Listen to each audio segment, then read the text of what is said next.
বলছেন যে ডক্টর মোহাম্মদ ইউনূসের বিশাল সফলতা। তিনি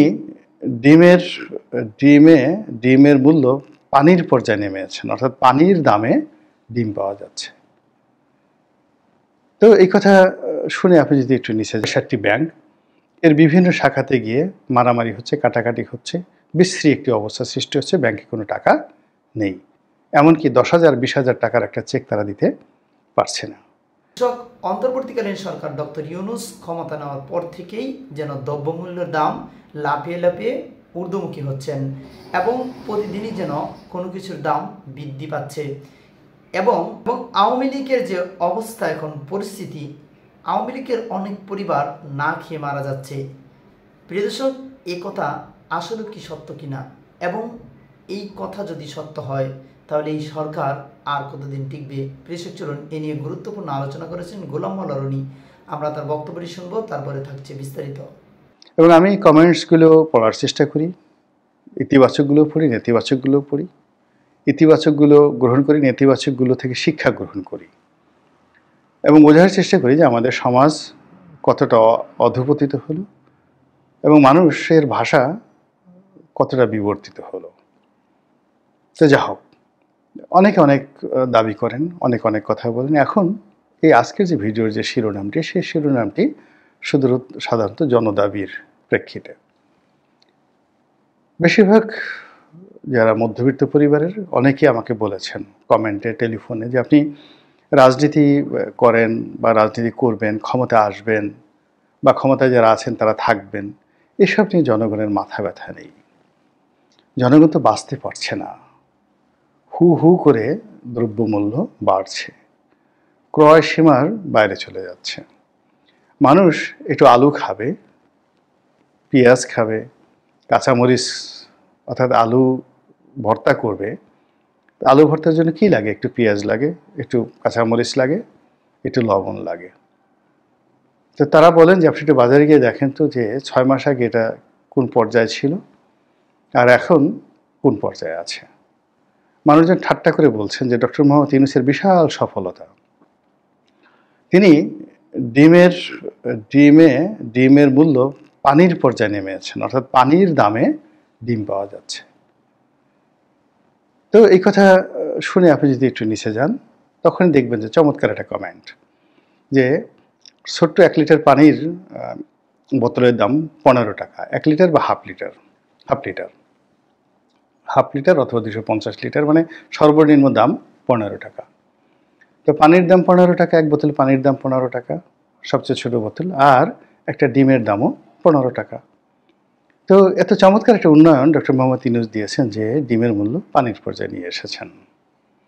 এইভাবে মাছ, মাংস, মুরগি, এই যে মানুষের নিত্য ব্যবহার্য দ্রব্য সামগ্রী, সেখানে যে ত্রাহি একটি অবস্থা চলছে।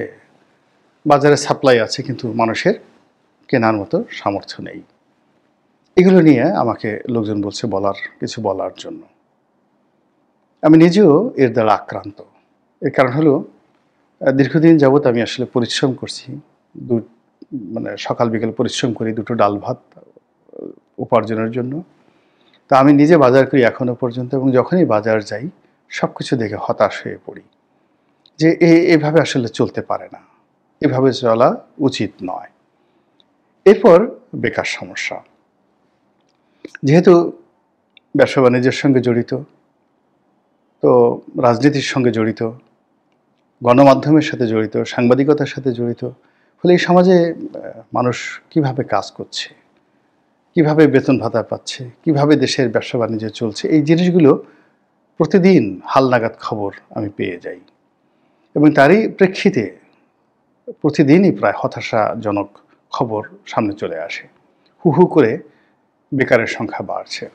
এখন ডক্টর মোহাম্মদ ইউনূস ক্ষমতায় এসেছেন, বলা হচ্ছে যে এই যারা আন্দোলন করেছেন, চাকুরি লাভের আন্দোলন, মেধার ভিত্তিতে চাকুরি পাবেন, কোনো কোটার ভিত্তিতে নয়, কোনো নেপোটিজম নয়, আত্মীয় পরিচয় কেউ চাকরি করবেন না বা চাকরি পাবেন না, যার যে যোগ্যতা। সেই আন্দোলনে এমন সফলতা এলো সেই আন্দোলনের ফলে দেখা গেল একটা সরকারের পতন হয়ে গেল।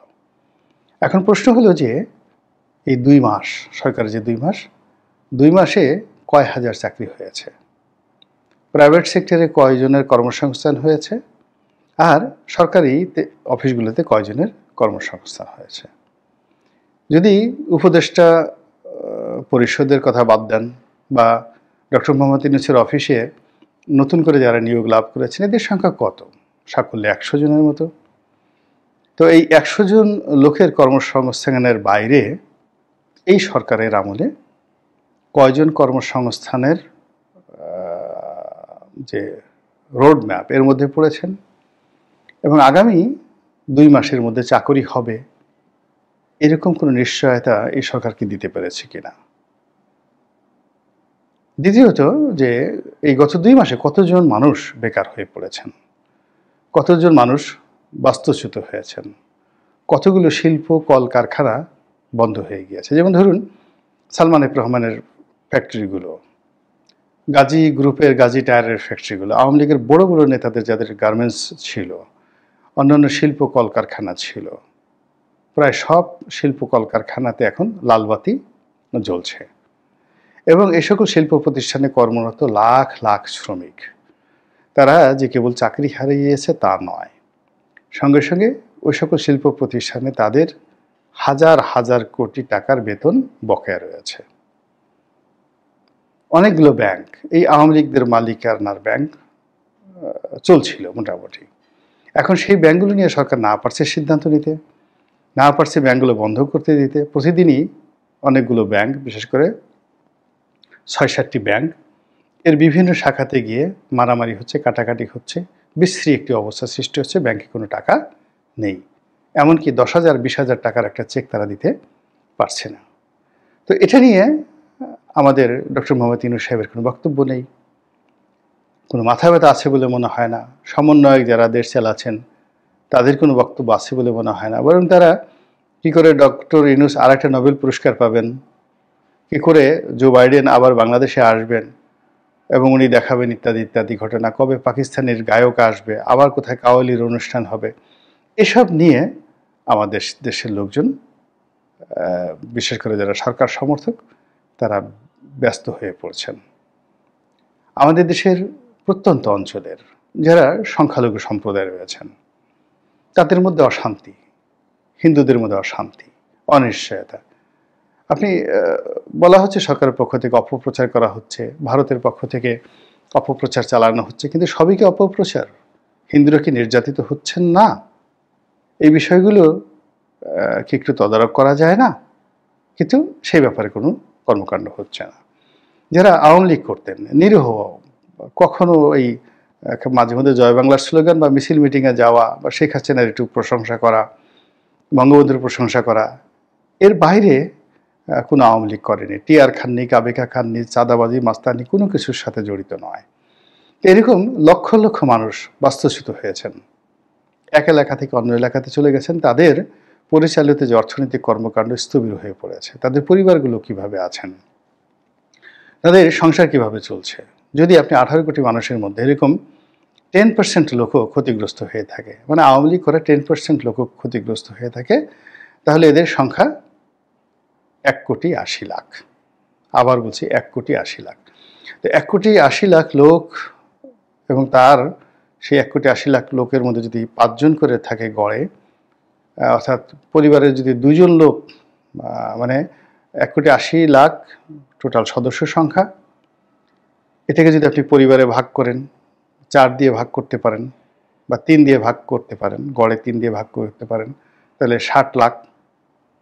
আবার 60 লাখ লোকরে 3 দিয়ে যদি ভাগ করে পরিবার হলো, সেই পরিবারে যদি কর্তা ব্যক্তি ধরেন, 3 জনের 1 জন কর্তা ব্যক্তি যদি থাকেন, কর্তা ব্যক্তি তো পালিয়ে বেড়ে আছেন, তাহলে প্রায় 20 লাখ লোক।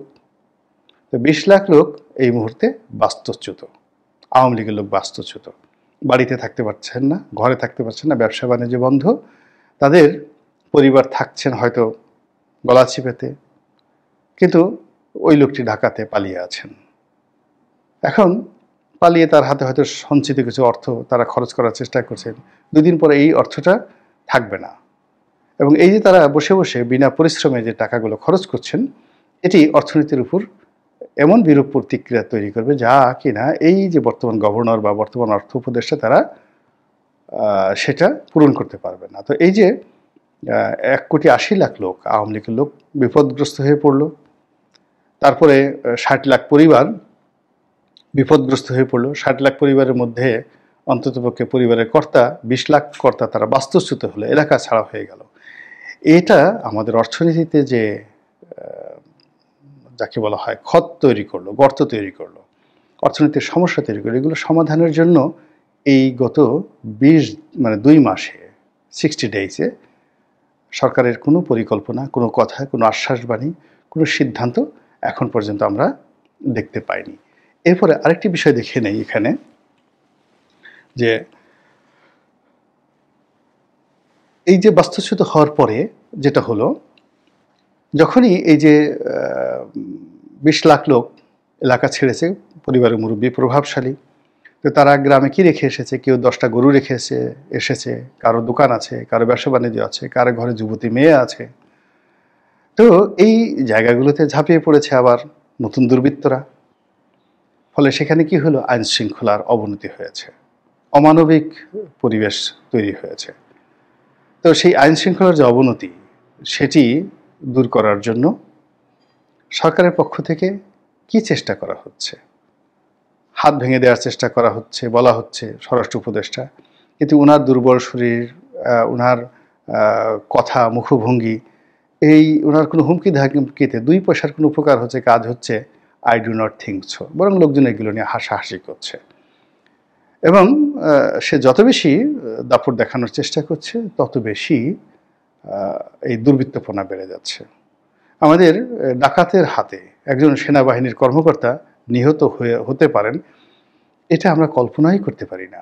ডাকাত সারা জীবন, পুলিশ একটা চকিদার দেখলে ডাকাত পেশাব করে দিত, চোর মরে যেত চকিদার দেখলে। সেখানে চকিদার, দফাদার, থানার সাব ইন্সপেক্টর, দারোগা, তারপরে ওসি, ডিসি, এসপি, এগুলো সব বাদ দিয়ে একেবারে মিলিটারি একজন কর্মকর্তা ডাকাত কর্তৃক আক্রান্ত হন। আবার সেই ডাকাতের যে গ্রুপ, সেই গ্রুপের নেতৃত্বের মধ্যে খোঁজ পাওয়া গেল যে এরা এই অতি সম্প্রতি সরকার যাদেরকে ছেড়ে দিয়েছে, জেলখানা থেকে যাদেরকে ছেড়ে দেওয়া হয়েছে, শীর্ষ সন্ত্রাসী যারা এই আন্ডারওয়ার্ল্ড নিয়ন্ত্রণ করছে, এরকম এক শীর্ষ সন্ত্রাসী গ্রুপের লোক, এবং তার হাতি বা তাদের হাতি এই সেনা কর্মকর্তা নিহত হয়েছে। শ্রমিক আনরেস্ট এমন পর্যায়ে চলে গেছে যে একজন মেজর জেনারেলের গাড়ি ভাঙচুর করা হয়েছে এবং তিনি শারীরিকভাবে লাঞ্ছিত হয়েছেন, এবং তাকে রক্ষা করার জন্য, তাকে বাঁচানোর জন্য সেনাবাহিনীকে গুলি চালাতে হয়েছে, এবং সেই গুলিতে একজন মারা গিয়েছেন। পত্রিকা এসছে, অনেকে বলছে 2 জন, একজন মারা গিয়েছে।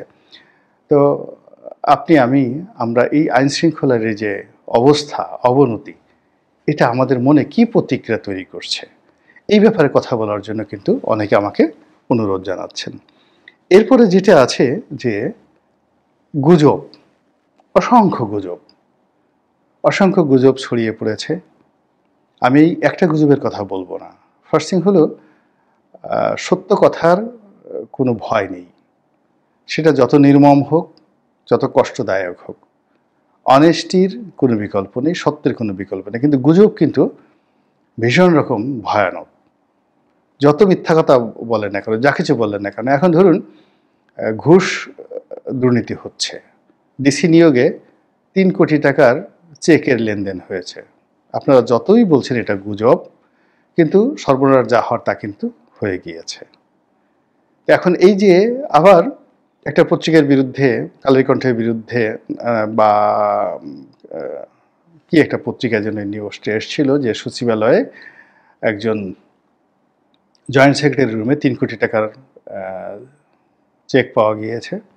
তো এটি নিয়ে যখন সংস্থাপন সচিব কথা বললেন যে এটা ডাহা মিথ্যা, এই নামে কোনো অ্যাকাউন্ট নাই, এই নামে এই লোকের কোনো হদিস নেই, এরকম এই অ্যাকাউন্ট থেকে 3 কোটি টাকার চেক, এটা কি ধরনের কথা, এটা মিথ্যা।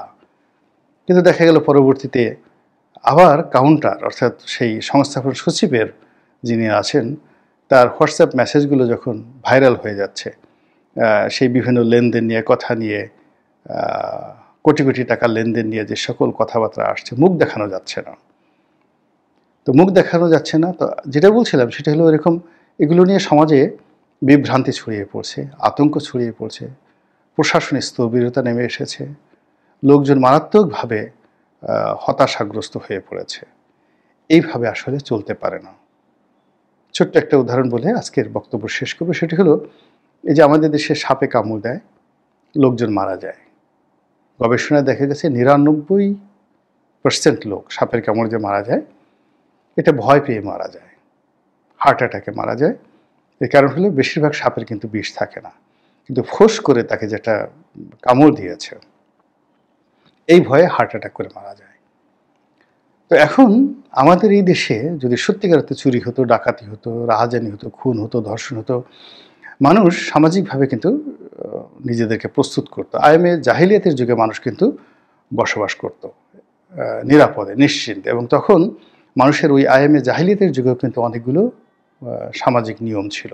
কারো তাবু স্পর্শ করলে তাকে নিরাপত্তা দেওয়া ওই তাঁবুর মালিকের জন্য ফরজ হয়ে যেত, নিজের জীবন দিয়ে দিত। ওই দেখা গেল যে আপনার বাবাকে হত্যা করেছে আরব দেশের কেউ, এখন হত্যাকারী এসে বিপদে পড়ে আপনার তাঁবুতে আশ্রয় নিয়েছে। শুনছিলেন যে গোলাম মোল্লা রনির বক্তব্যটি এবং বুঝতে পেরেছেন যে তিনি কি বলছেন। তবে আমি এখানে যেটি বলতে চাচ্ছি সেটি হলো যে দ্রব্যমূল্যর দাম বৃদ্ধি পাওয়া এটি আসলেও সরকারের হাতে নয়, কারণ এটি একটি সিন্ডিকেট রয়েছে এখানে, এবং সিন্ডিকেটের কারণেই কিন্তু এই দামগুলো বৃদ্ধি পাচ্ছে। আর সবচেয়ে বড় সমস্যা হলো ব্যবসায়ীদের কাছে, কারণ তারা কিন্তু এই দামগুলো বৃদ্ধি করছে।